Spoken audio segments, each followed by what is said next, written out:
Welcome al podcast de Palante Nonprofits. I'm your host, Andrea Ortega, y estoy super excited to dive into the world of nonprofits.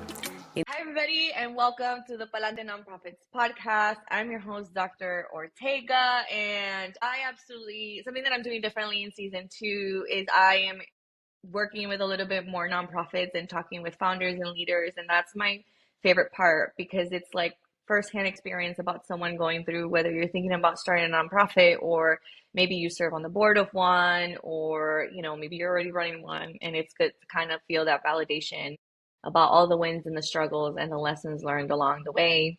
I'm here with Daniel, and he's the president of Broreavement. I actually learned about Daniel because he was on a talk with Mujeres in Marketing, which I don't know if you know Daniel, actually, and my listeners, I serve on the board. And so I know Ashley very close for Mujeres in Marketing. And I absolutely love the conversation you all had, but also that he's hustling for his nonprofit. Like, he immediately, like, when he heard my guest speaker, he signed up, and we talk a lot about how do I find funding or how do I find support. And part of that first struggle is learning to ask, to be present, to meet people, to network, to do it. And I think he's doing a fabulous job of getting his name out there. And and that's what people don't understand about the clients I work with, Daniel. It's hard for them to get into that mindset. They think they obtain 501c3 and the opportunities are out there, but the truth is I think it's easier to start up a business because your services are clear, you know what you sell, and you can kind of calculate profit and loss. Versus a nonprofit, you're kind of like, how much funds did I raise? Did we hit the event fundraiser goal, or did we close on the amount of sponsors we had? So I actually think it's harder to start a nonprofit, but so many people, I don't know if you heard that when you decided to do this. So definitely excited to get to know you more. Can you tell me a little bit more about your background professionally and where you are in the nonprofit journey? So my name is Daniel, and I actually come from a retail background. I managed a retail pharmacy for 19, 20 years. Just going through that journey as far as dealing with people and customer service all of the time kind of prepared me for the nonprofit journey. But I came into the nonprofit journey just kind of cold and not really knowing, having a great mission. And we'll get into that a little bit later, but having a mission that means so much to me, but not really knowing the steps of how to create a successful nonprofit. So I've kind of been just learning on the run, using the skills that I've learned from my retail background to just follow my passion and make this thing as big as possible. Yeah, thank you so much for sharing. And, I'm going to ask the question, and it probably ties back. Well, let me just ask the question. So, Daniel, take us back to the beginning about what inspired you to start Broreavement. And what I was actually going to ask is, tell us a little bit about the mission, but feel free to put it in that story.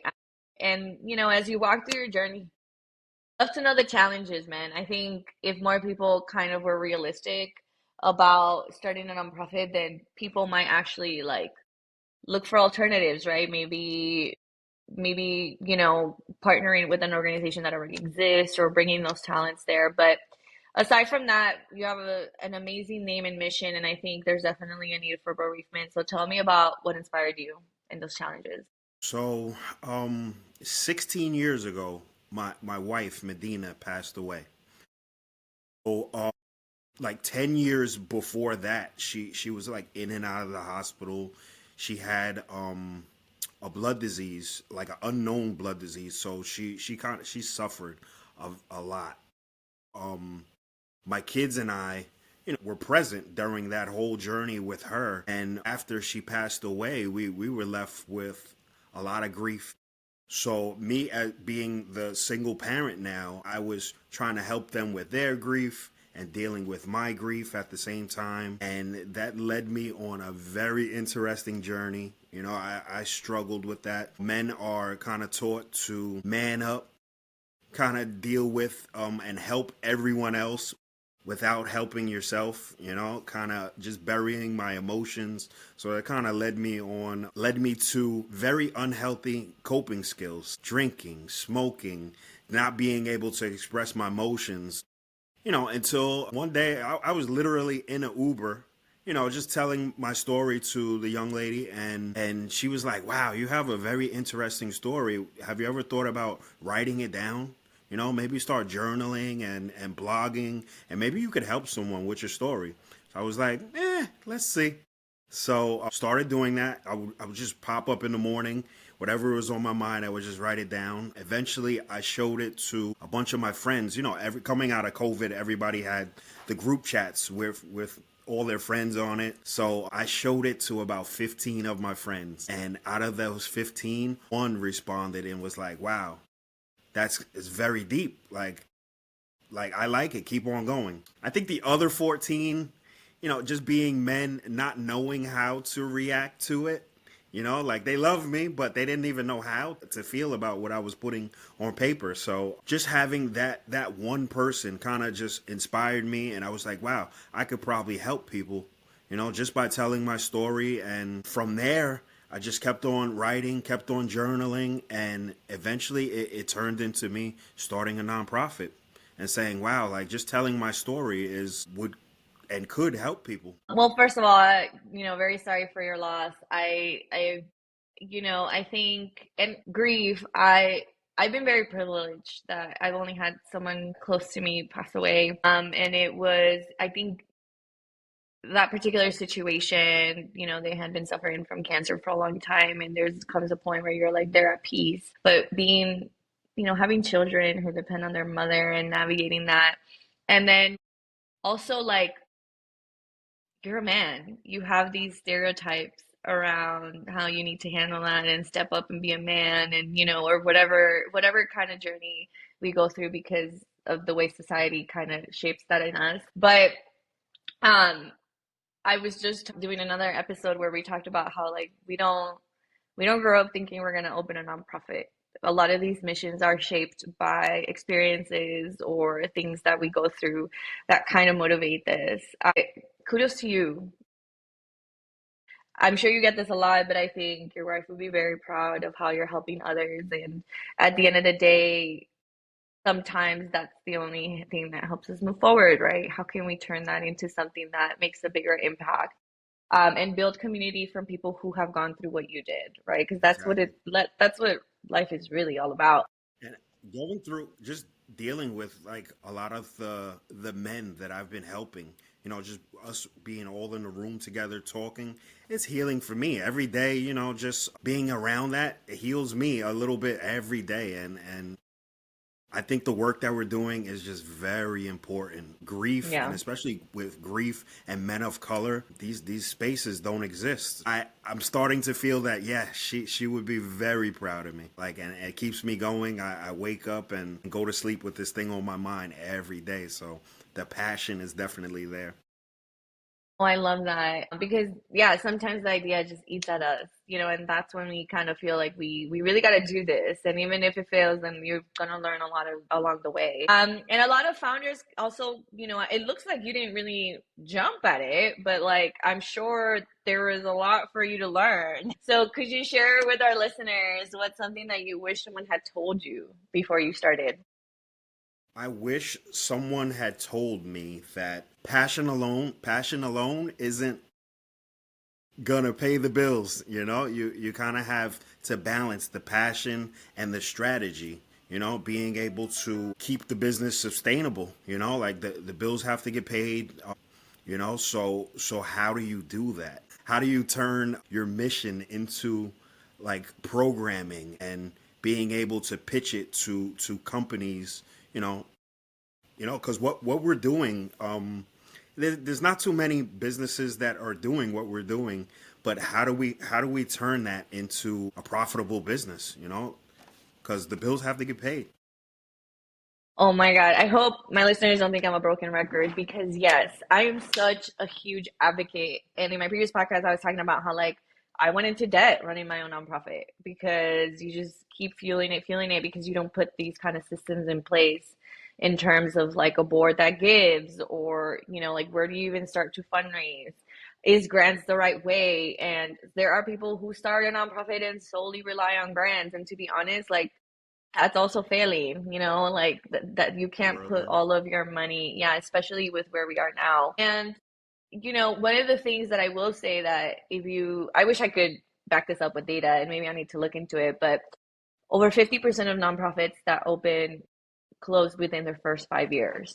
And the organizations I've worked with that still exist past that time are doing what you're doing. They're building a brand. They're getting out there. They're thinking about the funds because you cannot fuel this with just passion. That is, we need merch around that for all nonprofit leaders. Like the passion is good, but think about it. You can give to other orgs who are already feeding the homeless or who are already working with children, or like you can probably feel your passion by just taking time out of your month and tend funeral homes and help you. There's other ways you could do it, but like you're trying to do a bigger movement, and these are the kind of things you need to do, like show up for the organization and think about the systems that you're building. And tell me a little bit about fundraising. What have been your setbacks? How has it been building a board, if you built a board? So, Or what has been the biggest lesson there? so as far as building the board, so when I started the organization, I asked myself a question: who do I know that is in this space that could possibly help me? So I reached out to family and friends, people that I know were doing work in the community and mental health professionals, and a bunch of them were like, "Yeah, sure, we'll help." But the time that is required, like pretty quickly, you could tell that people were busy. People have other lives. People have businesses that they're running. So then being able to put their 110% in, like I was putting my 200% in, became an issue. But I soon learned that a lot of the heavy lifting was gonna be put on me. So yeah, it's been a journey just trying to figure out like the board. What is the job of the board? I've learned that someone told me about the 3 G's, and they either have to get you money, give you money, or get the hell out the way. you know so I don't know, that was something I was told, and I was like, oh wow. What are your thoughts on that? Oh my God, yes, absolutely. And I say this in Spanish a lot of time. Actually, this came from a podcast I was a guest of, and Father Hoover, who runs his own foundation, he said, basically, you're useless. Like, if you can't serve me, you're useless. Like, and to be honest, like I agree. I think we hear those kinds of things because, and the way I word it is, your founding board is always someone you know. I don't think a founding board is the stable board. Your founding, sometimes you ask friends to just put a name on paper. You don't really understand the function of the board, or you think that because they're your friends, they'll probably support you. But, you know, we don't really think about your board really should be someone with time, someone with the financial resources, with a strong network to build the foundation of set fundraising that you need to build a strong foundation. So yes, I agree. And the thing I tell people too, sorry, I went on a little rampage, is the thing I tell people the most is they are taking up a seat of someone who could be doing that for you. Because a lot of the times they'll be like, well, maybe they need training. Well, maybe they need this. And if they continuously show you who they are by not showing up at events, by not networking, by not being proud of, I am the board member of bereavement and I help Daniel with his cause, and these are the ways I do it. By them not doing those things, you're literally giving up a seat for someone who could be. And they're like, oh, well, maybe they can stay on the board and I bring other people. No, it's like anything, it's contagious. You could bring amazing board members on, but if you leave the two or three that aren't doing the job, it's contagious. Other people who are actively doing are going to see that, and they're not going to feel like they need to give their time because somebody else isn't. So don't, you have bylaws that you may or may not read. Maybe you're like, if you like, make sure like those kind of commitments are reading on your bylaws and that you hold people to them. Because at the end of the day, and you became a single parent by choice, but it's very similar to the way, like, are you a married single parent? That's sometimes more work.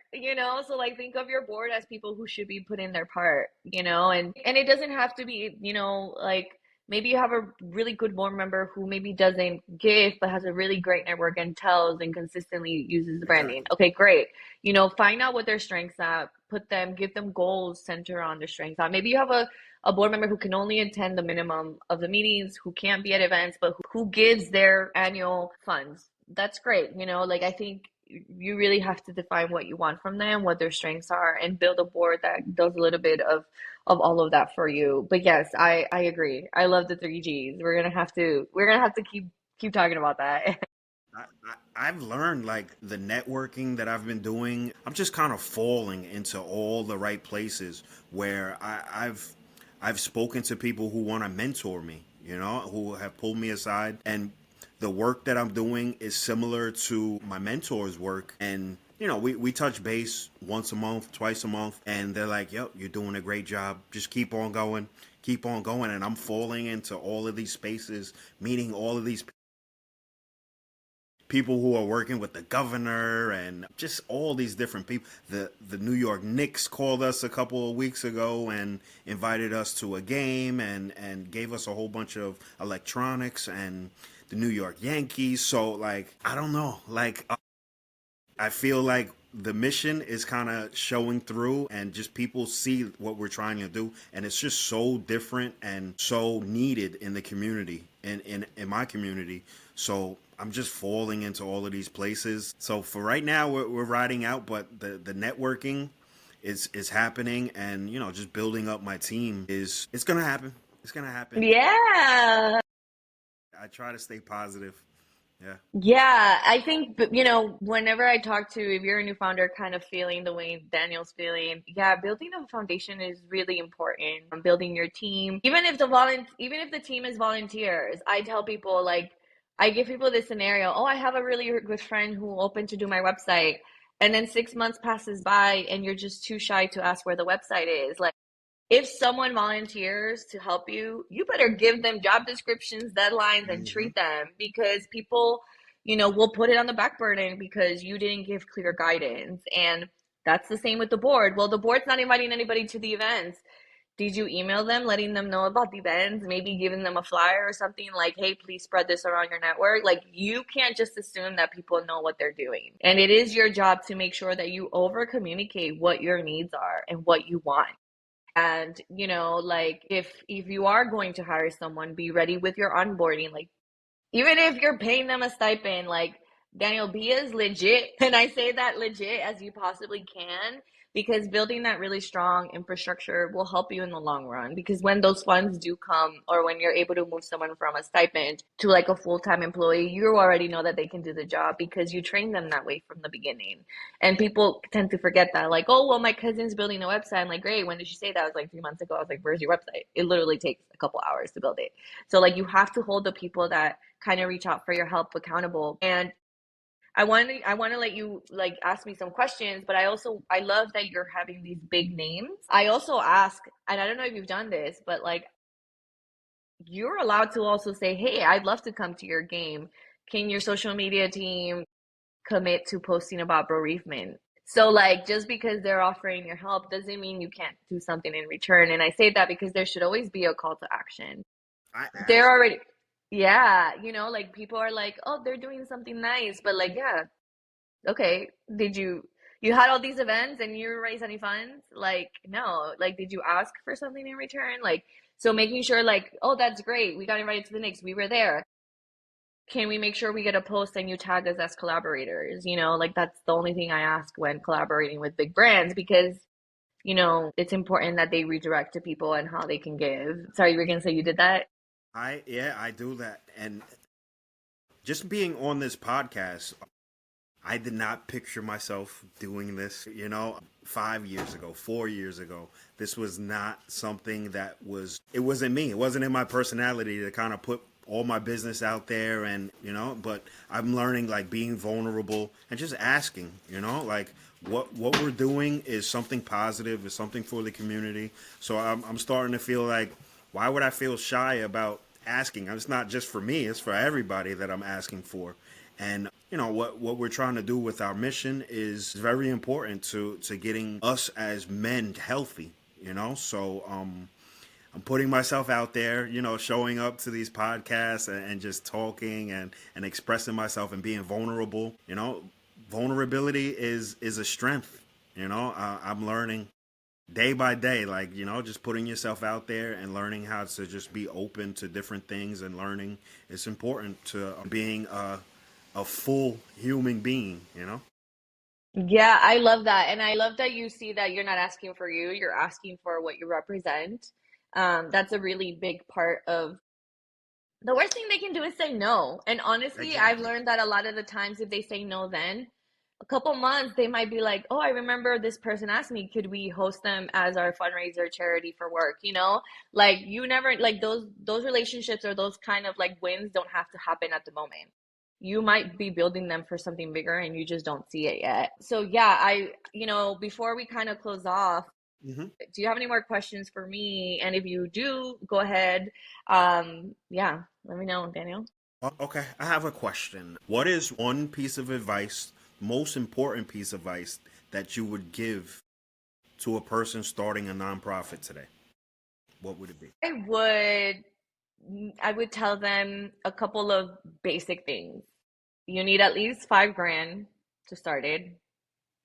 That money may come out of your pocket if you don't build a strong board willing to commit. When you pick those 3 board members, don't just put them on an IRS paper, the 1023. Make sure that those 3 members will give you at least a year of splitting those 5,000 or or commit to like the networking, attending a chamber. Like you can definitely, do that because to me, building the board is what's gonna help you decide if you can take it. Otherwise, you become this like solo founder, and that's a lot of pressure and that's a lot to fall on. And be strategic about everything you do, whether you're attending something, whether you're sending an email, making a connection, commenting. Try to have a call to action. If it's you can write a lot of your things like, hey, you can donate here, and I'm gonna make sure you tell our listeners where they can donate to bereavement because that's really important about the work you do. Um, yeah, you have to, if it's not like volunteer, like, hey, if you can't give any money, I understand. Can you volunteer at our next event? So like be ready. It can become very salesy, but as long as you stay true to the mission, they'll very quickly see that this is something worth either investing time and effort. But yeah, I just, I hate when I hear founders like, I've put in so much of my own money, I'm the only one doing this, and like I'm the only one this, and it just comes from setting those expectations. Like, hey, I'm starting this. I love that you said you'll back me up. What does that mean? Like, you'll answer my call crying at night when I don't know what I'm doing, or will you at least give $500, whether it's over a period of time, to help fund this mission? Or will you at least promise to attend to networking events on behalf of bereavement? Like, whatever that is, like, just make sure you set those expectations early on. Because another thing I'll tell you, Daniel, is if they do attend the said networking events and they start saying, and someone says, oh, well, how much do you donate? And they say nothing, then why should I donate when you don't donate? So like being committed both financially and from a time and effort is really important. And yeah, like I said, like infrastructure, infrastructure, infrastructure. If you are going to have volunteers, maybe they don't have enough funds, but they volunteer with you. Let's say you have a counselor who's willing to donate some time to a couple of the people that you work in the community. That's fine. We need at least two hours commitment a month. Like give them things that they will follow through with, that you can hold them accountable, because then you spend time babysitting adults, and that's the worst. Babysitting adults, it's literally the worst. What I'm learning is that when you start out, of course, you want to surround yourself with your friends and family. They kind of may be like in the middle. Oh, do I believe in this mission? But when you're out doing the work, you meet people who are 100% in on what you're doing, and they're like, wow, yes, come on, let's do this. And those are the people who are going to push you forward. I've learned those are the people that you want to be volunteering and in your organization. And it's okay that your friends and your family kind of take the back seat. It's okay. But you have to find your tribe. That find your tribe, and it's usually outside of that, but that's what networking is. I'd love for you to end off with like how they can find bereavement. What's your next upcoming project and how can we help?